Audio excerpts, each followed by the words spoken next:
What if I told you that for nearly a century, scientists believed that Mars was covered in artificial canals built by advanced alien civilization, and they had maps to prove it? Actual scientific maps with hundreds of named structures, and yet today we know those canals never existed. So we are not going to ask if there's life on Mars. Instead, we are going to ask, how did some of the smartest people on Earth collectively see something that wasn't there? To answer that, we need to understand not just Mars, but perception itself. Because Mars, more than any other planet, is not just a story about astronomy. It is a story about how the human brain constructs reality when reality is incomplete. For most of human history, Mars has appeared very familiar. Through early telescopes, it showed polar caps that grew and shrank with the seasons. It had vast reddish deserts and darker patches that seemed to change over time. These features behaved in ways that resembled Earth. And when something behaves like Earth, we instinctively assume that it might host life like Earth. This assumption wasn't irrational, it was based on observable patterns. But the problem begins when patterns become narratives. In 1877, Italian astronomer Giovanni Schiaparelli observed faint linear features on Mars and described them using the word canali, meaning channels. But when translated into English, canali became canals. And that single mistranslation changed everything. Channels can be natural, canals cannot. Canals are built, and if something is built, something built it. Suddenly, Mars was no longer just a planet. It was inhabited, and not only inhabited, but engineered. Enter Percival Lowell, a man who not only believed in Martian canals, he dedicated his life to them. Lowell created detailed maps of Mars, identifying hundreds of these lines, giving them names, and proposing that they formed a vast irrigation network. He envisioned Mars as a dying world.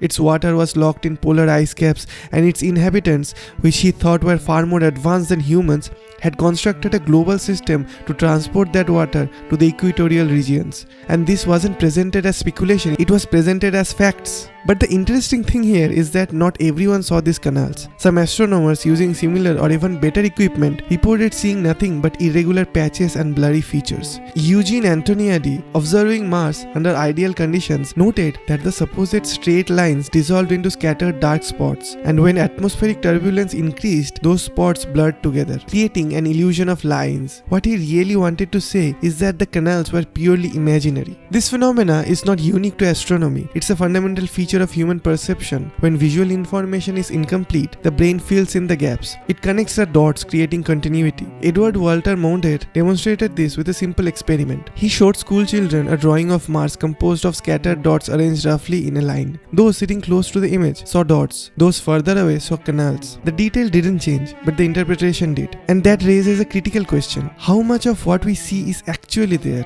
and how much is constructed? The belief in Martian canals persisted because we wanted them to exist. It explained the seasonal changes. It fit the narrative of a planet similar to Earth but older, more evolved, and perhaps in decline. It even aligned with the broader cultural theme of that time: industrialization, engineering, and the idea that intelligence manifests through large-scale constructions. Mars became a projection screen for the human imagination. As our apparatus got better, our observational techniques also improved. Cracks began to appear in the canal theory. One major issue was physics. Mars, like Earth, has an equatorial bulge due to its rotation. This means that water would not naturally flow from the poles to the equator without significant elevation difference or artificial pumping systems. The idea that a civilization could build such an enormous infrastructure across an entire planet was not impossible, but it requires extraordinary evidence, and that evidence was missing. Another issue was the water availability. Early estimates suggest that even if all the polar ice melted, it would produce only a thin layer of water, not enough to support the vast vegetation supposedly observed. However, modern measurements revealed something surprising.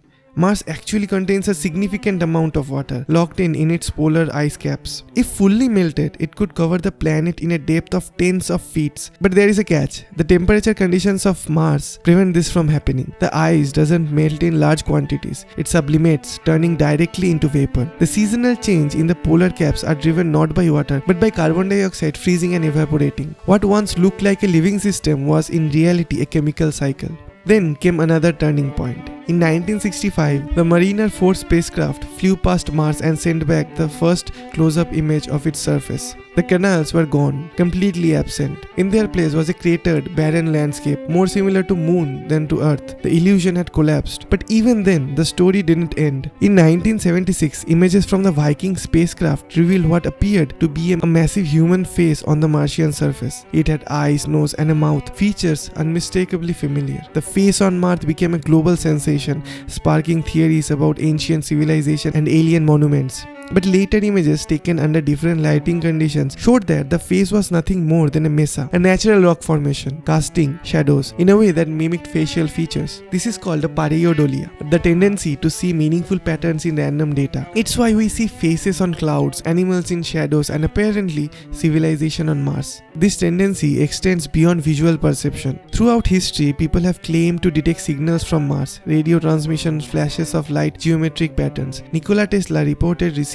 unusual signals that he speculated might have been from Mars. Marconi made similar claims. Astronomers observed bright lights and interpreted them as attempts to communicate. But each of these cases had more plausible explanation: natural phenomena, instrumental noise, and misinterpretation.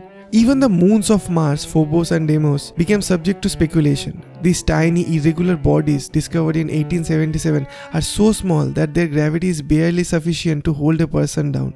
And yet, some theories propose that they might be artificial structures, alien bases orbiting the planet. These ideas were fueled by misinterpretation of their motion and density. In one case, a respected scientist suggested that Phobos might be hollow, leading to speculations that it was a constructed object. But further analysis showed that its properties could be explained by natural processes. So what we see again and again is a pattern, not only on Mars but in us, a tendency to interpret ambiguity as structure, to turn noise into signals, to transform uncertainty into narrative. And yet, Mars is not devoid of mystery. In fact, modern research suggests that it might once have been far more Earth-like than it is today. Geological evidence indicates the presence of an ancient riverbed, lake basin, and sedimentary layers formed in the presence of liquid water. Billions of years ago, Mars may have had a thicker atmosphere, a warmer climate, and conditions suitable for life, at least microbial life. This is not speculation based on blurry images, but on direct measurement from rovers and orbiters. In 1996, a meteorite believed to originate from Mars was found in Antarctica. It contained structures that resembled fossilized bacteria, leading to widespread excitement about the possibility of past life on Mars. But further analysis showed that these structures could be formed through non-biological processes. The claim was eventually discredited. Still, the possibility remains open. So we return to the original question. How did scientists see the canals when they weren't there? The answer lies in the intersection of perception, expectation, and limitation. Early telescopes lacked the resolution to clearly distinguish fine details on Mars. Observers were working at the edge of visibility, where features blur and contrast dominates. In such conditions, the brain does what it's supposed to do. It simplifies, organizes, and interprets. Straight lines are easier to perceive than irregular patterns. Symmetry is easier to recognize than randomness. And when multiple observers share the same expectations, their interpretations converge. This is what makes the story of Mars so important. It is not just about a planet, it's about how knowledge is constructed. Science is often seen as a collection of facts, but in reality, it is a process, a method of refining our understanding by challenging our assumptions. The canals of Mars were not a failure of science, they were part of its evolution. They show us that even incorrect ideas can lead to deeper insights as long as they are tested and revised. And perhaps the most fascinating part is this. If we were to observe another distant planet today at the very edge of resolution, would we do any better? Would we see it as it truly is? Or would we once again see what we expect to see?